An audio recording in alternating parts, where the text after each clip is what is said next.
ಮೊದಲಿಗೆ 4 ಕಪ್ ಅಕ್ಕಿನ ಹಾಕ್ಕೊಂಡು ಚೆನ್ನಾಗಿ ತೊಳೆದಿಟ್ಕೊಂಡು ಅದಕ್ಕೆ ಉದ್ದಿನ ಕಾಳನ್ನ ಹಾಕ್ಕೊಬೇಕು. ನನಗೆ ಅಳತೆ ಗೊತ್ತಾಗುತ್ತೆ, ಸೊ ನಾನು ಹಾಕ್ಕೊಂಡಿದ್ದೀನಿ. ನಿಮ್ಗೆ ಅಳತೆ ಗೊತ್ತಾಗಿಲ್ಲ ಅಂದರೆ ಎಷ್ಟು ಲೋಟ ಅಕ್ಕಿನ ಹಾಕ್ಕೊತಿದ್ರೆ ಅದರಲ್ಲಿ 1 ಲೋಟದಲ್ಲಿ ಅರ್ಧ ಕಪ್ಪಷ್ಟು ಉದ್ದಿನ ಕಾಳನ್ನ ಹಾಕ್ಕೊಳ್ಳಿ. ಕಡಲೆಬೇಳೆ ಬಂದು ನಾನು ಹಾಕ್ಕೊತಿರೋದು, ನೀವು ಹಾಕ್ಕೊಬೋದು ಹಾಕ್ಕೊಳ್ತಿರ್ಬೋದು. ಅಂದರೆ ಅದು ಟೇಸ್ಟು ಚೆನ್ನಾಗಿ ಬರುತ್ತೆ ಮತ್ತು ಕ್ರಿಸ್ಪಿಯಾಗಿ ಬರುತ್ತೆ ದೋಸೆ ಇಲ್ಲ ಪಡ್ಡು ಏನಾದರೂ ಮಾಡಿದ್ರೆ. ಮತ್ತು ಇದು ಇಡ್ಲಿಗೂ ಕೂಡ ಆಗುತ್ತೆ. 3 in 1 ದೋಸೆ ಹಿಟ್ಟು ಇದು.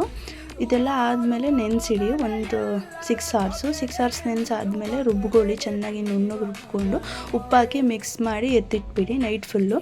ಮಾರ್ನಿಂಗ್ ಎದ್ದಿದ ತಕ್ಷಣ ಬಿಸಿ ತವದ ಮೇಲೆ ಒಂದು ಸ್ವಲ್ಪ ನೀರು ಚುಮುಕಿಸ್ಕೊಂಡು, ನಾನು ತೋರಿಸಿದ್ನಲ್ವ ಬ್ಯಾಟರ್ ಯಾವ ಥರ ಇರಬೇಕು ಅಂತ, ಎತ್ತಿದ ತಕ್ಷಣ ಅದು ಹೋಗಬೇಕು ಹಾಗೆ ಕಂಟಿನ್ಯೂಸ್ ಆಗಿ, ಎಲ್ಲೂ ಕಟ್ಟಾಗಬಾರ್ದು ಹಿಟ್ಟು. ಸೊ ಆ ಥರ ಆದರೆ ಅಷ್ಟು ತೆಳ್ಳೆ ಆಗಬಾರ್ದು, ಅಷ್ಟು ಗಟ್ಟಿ ಇರಬಾರ್ದು. ನಾನು ಯಾವ ಥರ ತೋರಿಸಿದ್ದೀನಿ ಅದೇ ಥರ ನೀವು ಮಾಡ್ಕೊಂಡಿದ್ದೆ ಆದರೆ ಸಖತ್ತಾಗಿ ಹೋಟೆಲ್ ಸ್ಟೈಲಲ್ಲಿ ಮಾಡ್ತಾರಲ್ಲ ಮಸಾಲೆ ದೋಸೆ, ಆ ಥರನೂ ಮಾಡ್ಕೊಬೋದು, ಸೆಟ್ ದೋಸೆನೂ ಮಾಡ್ಕೊಬೋದು.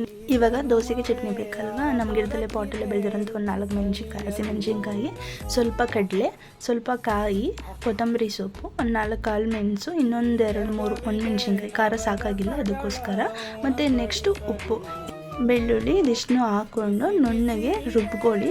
ಸಿಂಪಲ್ ಆಗಿರೋ ಚಟ್ನಿ ರೆಡಿ ಆಗುತ್ತೆ. ಮತ್ತು ಸಿಂಪಲ್ ಆಗಿದ್ರು ಟೇಸ್ಟ್ ಮಾತ್ರ ಚೆನ್ನಾಗಿರುತ್ತೆ. ದೋಸೆಗೆಲ್ಲ, ಇಡ್ಲಿಗೆ ಬೇರೆ ಚಟ್ನಿ, ಈ ಥರ ಇವಕ್ಕೆಲ್ಲ ಬೇರೆ ಚಟ್ನಿ ರುಬ್ಬೋ ಅವಶ್ಯಕತೆನೇ ಇರಲ್ಲ. ಇದೇ ಚಟ್ನಿನೇ ಆಗುತ್ತೆ, ಸೂಪರ್ ಟೇಸ್ಟ್ ಇರುತ್ತೆ.